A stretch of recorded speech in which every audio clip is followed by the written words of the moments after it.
Excellencies, ministers, ladies and gentlemen, friends of the Arab world. I'm Børge Brende, President of the World Economic Forum.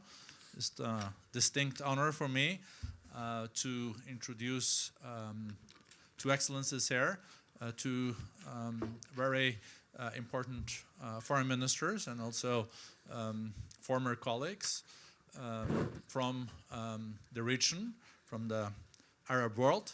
As we know, we have a lot of challenges, but also opportunities in the Arab world. We have Foreign Minister of Tunisia. We know that Tunisia is a country with great aspirations, also great opportunities. Sheikh Mohammed, Foreign Minister and Deputy Prime Minister of Qatar. Qatar being one of the most prosperous countries in the world.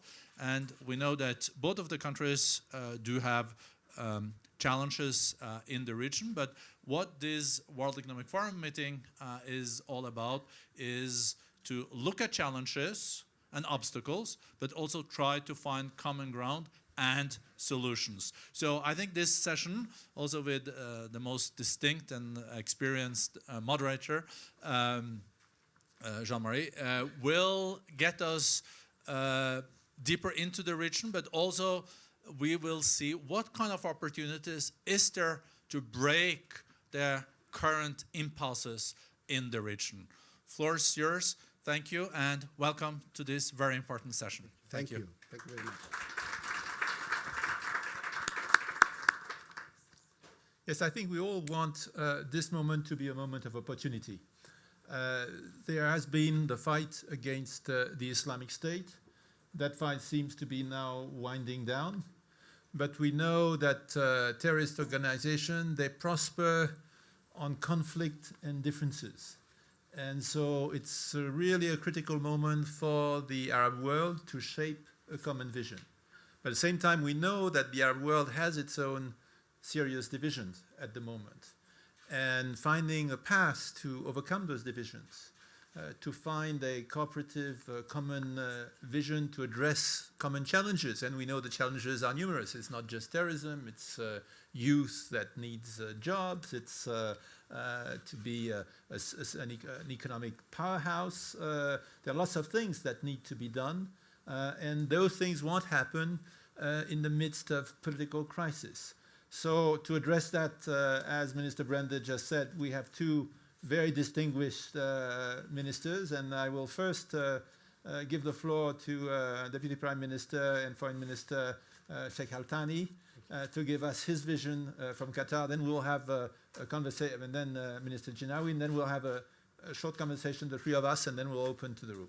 Sure. Thank you very much, Jean-Marie. I'm really glad to be here today and to be presented in the World Economic Forum. And I would like to thank my dear friend Børge. When we worked together a lot when he was the Foreign Minister of Norway. And Norway is a well-known country that promotes peace and security and stability, not in their region, but also in our region, where we work together in different areas, mainly in Afghanistan and Somalia. And it was a great partnership which we are aiming to continue between the state of Qatar and Norway. And also, I'm really honored to be here with my colleague, Mr. Khamis Jinawi, the Foreign Minister of Tunisia, which represent a great example in our region, which represent, we believe, hope for the Arab world and for the Arab youth.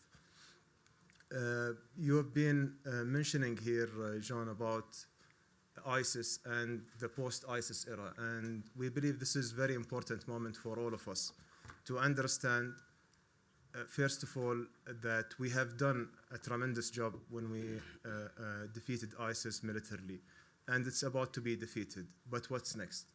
We have to look at the root causes of ISIS and how they nurtured, and we want to stop this cycle of violence and stop the cycle of breeding of a new terrorist and a new violent extremist. We see that that ISIS and other violent extremist group, normally they grow in area with political turmoil, social vacuum, political turmoil, the social disintegration, and economic problem and poverty. And if we are going just to look at the security aspect of those groups, we are going to come out of this crisis maybe without terrorism just for a short period of time, but we are going to have another group which will be more and more brutal than ISIS. And let us not forget that ISIS is the evolution of Al-Qaeda, which was in Iraq. ISIS didn't start from Syria. ISIS started in Iraq because of the political vacuum, because of the marginalization of certain categories, and then they found a perfect place for them to nurture in Syria after the chaos being created by the regime in the face of the rebels. So we see that we need to look at the terrorism from two main angles. One is the ideology, which is important, and we believe it's when we are talking about text and we are talking about the capability of those people using this ideology to mobilize resources and to recruit people is something unprecedented, never happened before, maybe because of the new technology. But also there is another aspect which is very important, is the vacuum of state. And the vacuum of state in fulfilling its role politically, socially, or economically. There is no country has a chance or opportunity for those terrorist groups to grow while they are considering all their citizens equally based on their citizenship. There is a social, if there is a social cohesion, integration, and not discriminating a certain category of their own people, then we are not going to find this breeding ground for terrorists. When we provide hope for the young people and we provide them with jobs, we provide them with proper education, it means that those people are going to be engaged in different paths and not going to be vulnerable for to be recruited by those violent extremists. And we had a lot of examples throughout history where they used the religion as a tool only to achieve their goals, to achieve the goal of politically. And here we are not justifying the using of violence, but we have to learn from what happened before. And we had just some recent examples with Northern Ireland when the agreement reached in the what called the Good Friday. The main focus of this agreement was the integration of this part or this category of people and how to provide them with equal opportunities and how to provide them with a way that we ensure that the rights of the human being is protected and the human development angle is addressed very well. And this also doesn't mean that the support in nation building directed from the foreign support or from the international community toward a certain specific category. And this is what exactly our nation, our region has suffered from. That always when it comes to the international support, it's been directed and segregated based on the backgrounds and the ethnicities and the categories of certain groups. So I think that we need to think more in innovative manner to address those political, social, economic issues domestically within the countries and help the countries in building their nations and building the nation based on citizenship, based on equal rights for everybody, and also to address it regionally. And we have to stop this collaboration which is based on category and based on sect or ethnicity, and really building the capabilities within the government to reform themselves and to fulfill their obligation toward their people. We believe that, yes, we are fractured right now in the Middle East. We have a lot of problems, a lot of differences, but those differences will never be solved in a battlefield. At the end, everybody will come to the table. Everyone right now from those different forces is trying to get the maximum leverage to come to the table and to get the better condition. Who's paying the price? The people who are paying the price. So I believe that the whole world should stand right now and urge everybody and all the players in the region to come to the table and to address their concerns around the table and really focus about our people and our region. Our region has a lot of potential, a lot of prosperity in the future if we are going to put it on the right track. We, in the state of Qatar, we are trying our best to advocate for this vision long time ago, for 20 years right now, and right now we are continuing envisioning the stability of the region by providing better life condition, by providing good education for the people. When we are thinking about the de-radicalization, we thought first of all about the young children who are out of school, and we can provide them with the equal opportunity to come back to the school. So we adopted a lot of programs, and mainly the one which is called Educate a Child, which right now is educating 7.6 million children around those vulnerable countries. Also, the other aspect is the youth empowerment and the economic empowerment for those youth, and providing them with jobs. If we are going to look at the map of the foreign terrorist fighter, we will find that most of them, they are at the age of youth, and most of them, they are educated and with a university degree. So it's better that we give them the opportunity in their homes and providing them with job rather than making them subject to radicalization. There are a lot of issues we need to look at and to address, but without the right political environment, I don't think that we are going to provide an effective solution. Thank you very much, Minister. Minister, Tunisia is a unique experience. I mean, it's been a success story of the Arab Spring, but at the same time now there are some difficulties. How do you see the possibility, as Sheikh Al-Thani just said, of having inclusive growth and an Arab world that on that basis can be more integrated? Well, thank you very much. I'm really delighted to be here in Davos today, and I'm grateful to my dear former colleague and friend, Brand Borghi, for this invitation. And I'm very happy to share this platform with my brother and colleague, Sheikh Mohammed. I am not going to reflect and focus on Daesh. I'm not an expert of Daesh.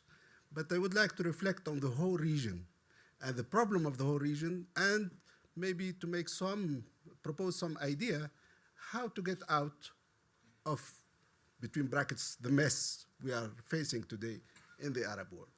First of all, this is a very important strategic region. It's at the crossroad between Asia, Africa, and Europe.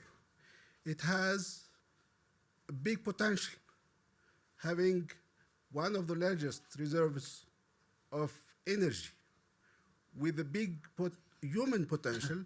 30% of young people, they are 60% of human capitals are young people below 30. Unfortunately, the reality today that on the political front, the whole Arab world is facing a drama. 2011 revolutions and what was called Arab Spring showed that the status quo was not sustainable anymore. And the revolts which started in Tunisia spread out in just a few weeks and few months all over the Arab world. So that means there is a political problem. Political problem related to the political system, which was in the Arab world for almost 60 years, which was not able to deliver to to the expectation of the peoples. That's why there is a strong will and demand from these young people, you know, to ask for reforms. The second situation, manifestation of this situation is security. We found out that there is no mechanism in the Arab world which could be an early warning system to anticipate conflicts. And whatever those conflicts happen, will be able to address them. The regional organization, the Arab League, the Arab Maghreb Union, the Gulf Council, the OEC, and other organizations, unfortunately, they didn't make any mechanism, first of all, to study the reasons for conflicts, anticipate them, and then whenever they happen, they will find the right answer to them. On the economy, we are, frankly speaking, the least integrated region in the world. Though we have a big potential, be it in the Gulf or in the West, Mashrek or in the Maghreb, unfortunately, those wealth of human being, of resources, they are not matching each other, and they are not used properly in order to generate a kind of growth, real growth in the whole region. From also the international relations with the conflict, spreading conflicts. Unfortunately, conflicts which start 50 years ago, they are growing. No one of them has been solved. So this requires from the international community to focus on this region. First of all, to help the region getting out and solving all those conflicts. Some of them, they were not created by the people of the region. Palestinian issue is one of them. You cannot continue 60 years after the the start of the Palestinian-Israeli issue to continue the same speech and saying that we are ready to help finding a solution, but in the meantime, things are getting worse. Secondly, on the security, we have to think to empower, first of all, to reform these regional organizations, empower them, and give them the opportunity to help identifying the problems and helping solving them. On the economy, there is a potential between the Gulf, the Maghreb. In the Maghreb, in Tunisia, we have enough resources. For 60 years, we invested in education. We invested in two major things, education and women liberation. That was when they ask me sometimes why Tunisia succeeded while other countries did not succeed. Because for 60 years, we were able to invest in human resources. Today, we have a problem of finding jobs to young people getting out of university. We have around 300,000 young people with master's degrees looking for jobs. Our brothers in the Gulf, as well as in the Mashrek, even in Europe, we are sure that they need such human potential. But unfortunately, there is no such link to meet the need of of some of the Arab countries with the excess of human resources we are facing in the Maghreb. So there is an important, I think it's about time before talking to, because ISIS is a phenomenon. It came out of all these reasons. One of them, all of these reasons, maybe some others. But in order to address, I cannot believe that ISIS is over and that we won the fight against ISIS, because ISIS is an idea. Unless we reform our education system, and there is a problem in the Arab world about the education system, unless we introduce quality education to help individuals, getting the right education to be a good citizen we are going always to fail new ISIS, or if ISIS disappeared, there was Al-Qaeda before, and then now we have ISIS, and maybe we'll be having something else later in the coming years. So first of all, let's focus on reforming our political system, introducing good governance, introducing a political process, democratic process. It takes time. In Tunisia, we are facing major problems because the democracy which you are trying to install is not delivering to the expectation of those young people who rose in 2011 asking for more freedom and dignity. We gave them more freedom. They have a free speech today, but they don't have enough dignity because they wanted to have jobs.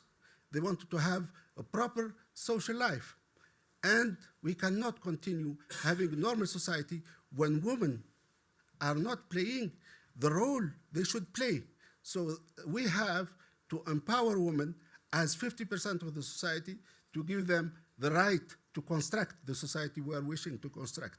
These are broadly as a start, the idea which I wanted to present, and later on, if you want, we can come back to all these issues. Thank you. Well, thank you very much. You've both stressed the importance of inclusivity, inclusive growth, inclusive politics, so that people feel represented. But when one looks at the situation in various countries, see that on the concept of inclusivity, for instance, there are big differences. There are some political movements that are seen by some as the antechamber to terrorism, and by others as a way, on the contrary, to allow for the expression of Islamic values without going into terrorism.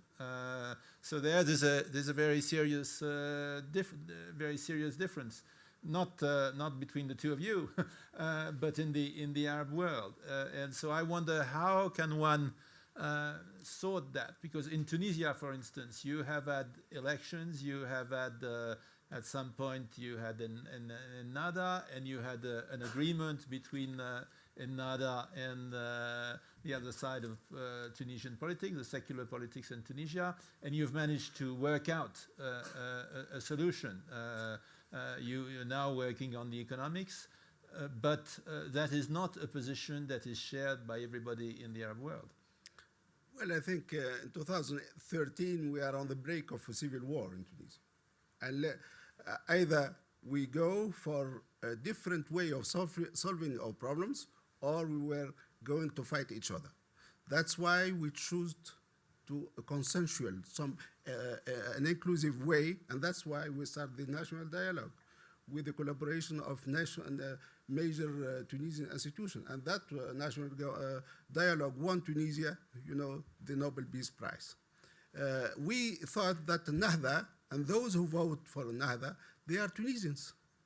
Some of them, maybe they are extremists, but the bulk of those who are following Ennahda, they are part of the Tunisian society, so they have to be part of the picture. And this helped us, having a kind, first of all, to vote for a very democratic, avant-gardist constitution, one of the, I think, the most liberal in the world. Secondly, to create the foundation for stability for any government to be running Tunisia after the election of 2014. That does not mean we are at the end of the process. Democracy, it is not something you decrete. Democracy is a process. It has to be learned, it has to be accepted by the people, and it has to be managed to the expectation of the people. Inclusivity is very important. It's going to, it's a major way for Tunisia to continue on this path of consolidating the democratic process, but also addressing the major problem the country is facing, the economic problem. But of course,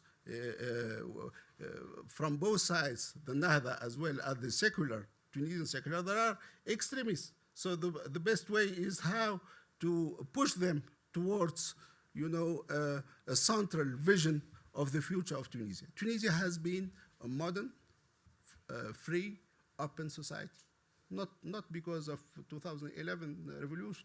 It has been always like that because we are very close. First of all, we are a melting pot. Many civilizations went and peoples, you know, tried to colonize the country. They like the country, they settled down. And we are very much open to foreign countries through foreign culture, through, you know, all these mass media. You know, Tunis, Rome is just 50 minutes by plane. And the Roman Empire was in Tunisia for almost 5 centuries, between Carthage and the Roman Carthaginian, the Phoenician as well as the Roman. So there is we had the Vandals, we had the French, we had the Spanish, all this made out of Tunisia. Tunisia, what is it today?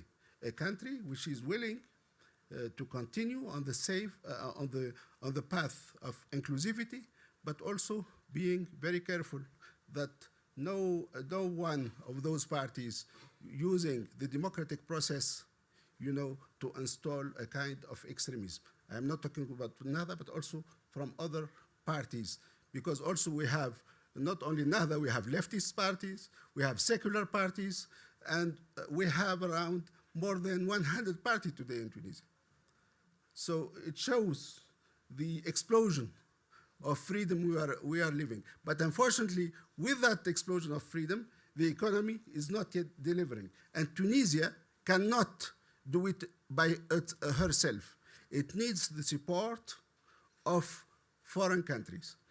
If you examine the transition of many other transition experience, you'll see no country succeeded in its transition by itself. It needs always support. Just to mention Central Europe, Eastern Europe, you have the European Union. In East Asia, you have Japan.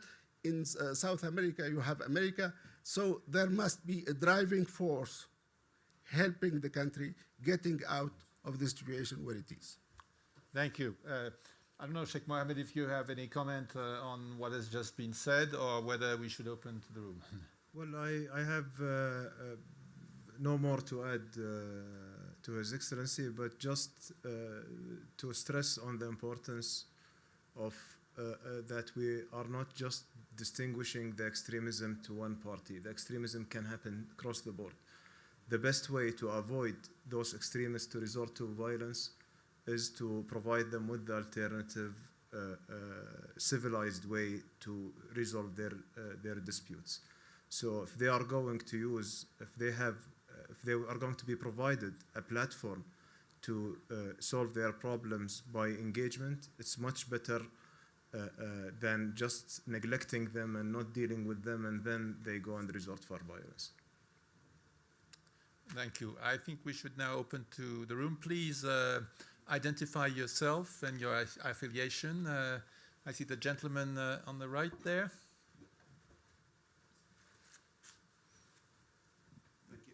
Hello, Marwan Shakarji, MKS Finance. I'm wondering, it's a shared vision of the Arab world, but you know, already the Gulf states are divided. And how can we, if there is a division and not blaming one party or another, how can we're fighting within each other, how can we have a common vision? Well, this is a very good question. Actually, we thought that we had a common vision just until 8 months ago, until all this sequence of events and attack being launched against Qatar. But what Qatar believes in as a value of peace and the value of dialogue, we always called for dialogue.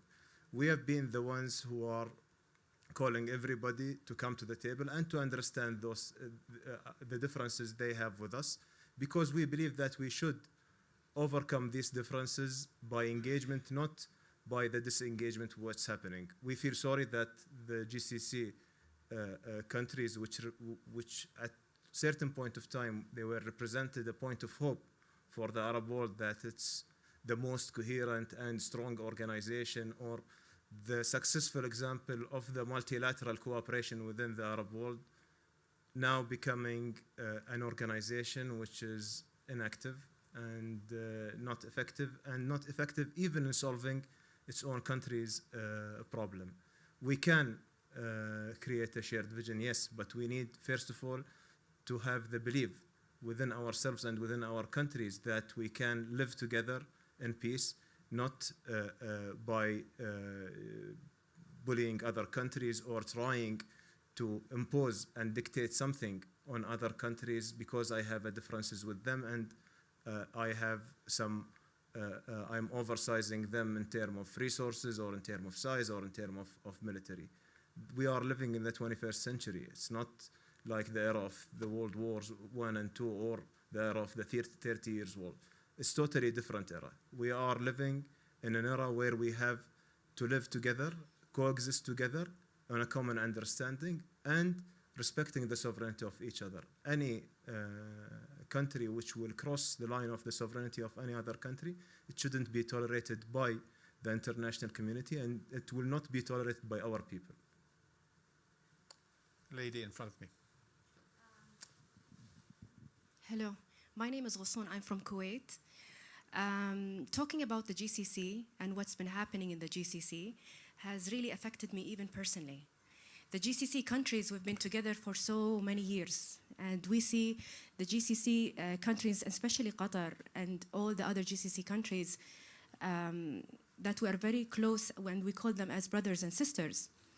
Right now, what you have just answered, my colleague, it's very vague, your answer.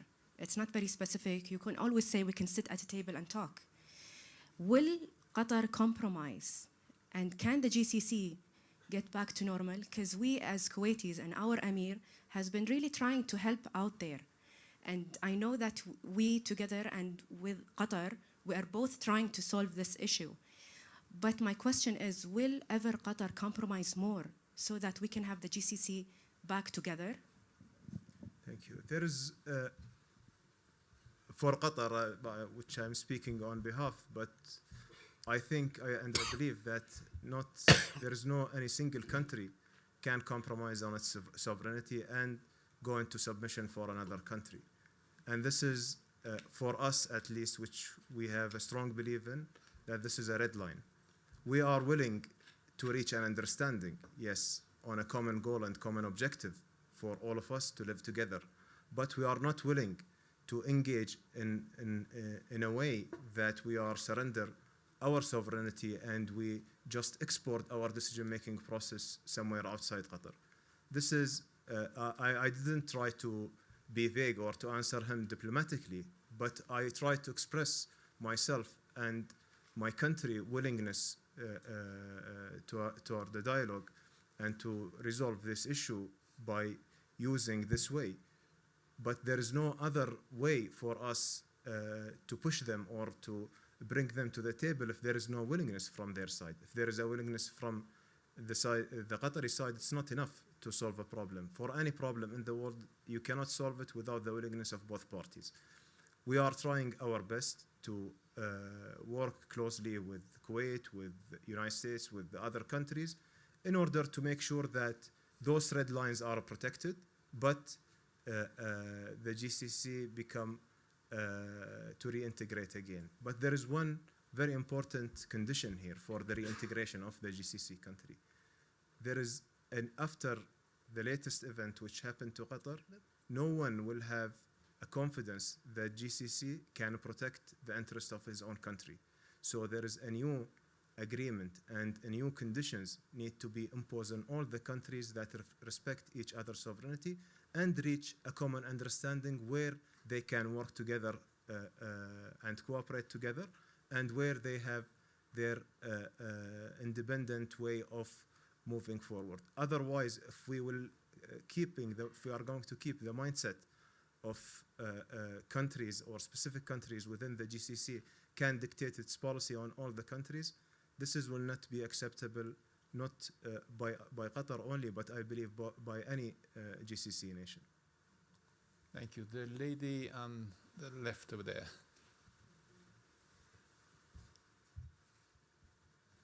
Thank you. I'm Inger Anderson. I'm the former Vice President at the World Bank for Middle East and North Africa. I just wanted to ask, Foreign Minister Dihoni, you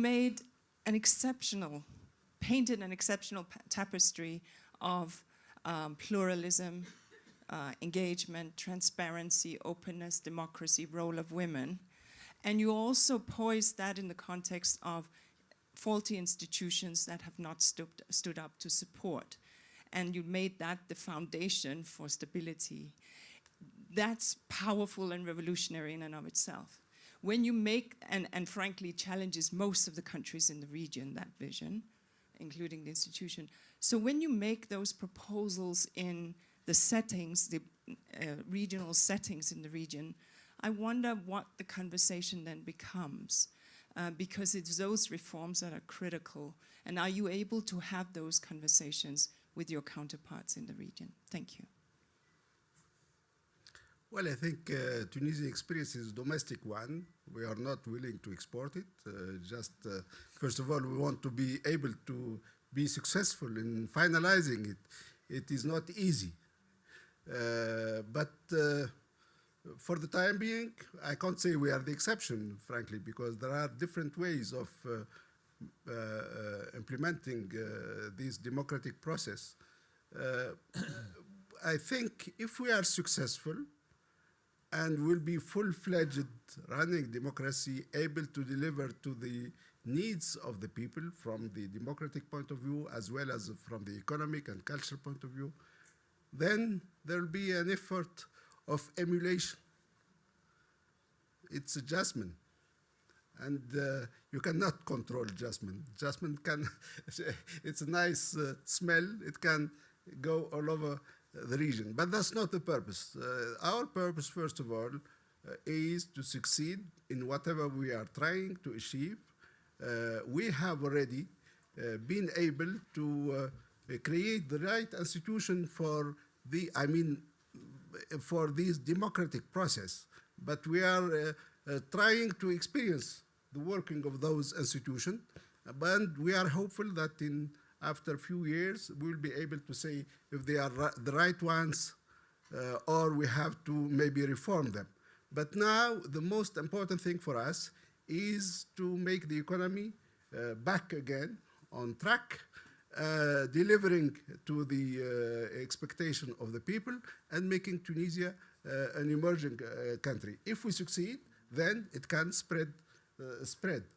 But this is not the Tunisian wish. We would like to show the rest of the world that democratic system with international value can prosper in a land of Islam. That Islam, it is not antinomic to democracy and to human universal values. I think we have time for one short question and one short answer.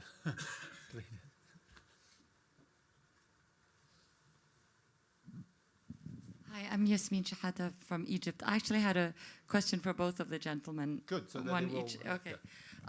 For the foreign minister from Tunisia, we are always told in the Middle East that our region is not, our population is not educated enough for democracy, or that the military is too strong. Is this something that you believe, or is Tunisia a special case, or do you think all the region can overcome these challenges?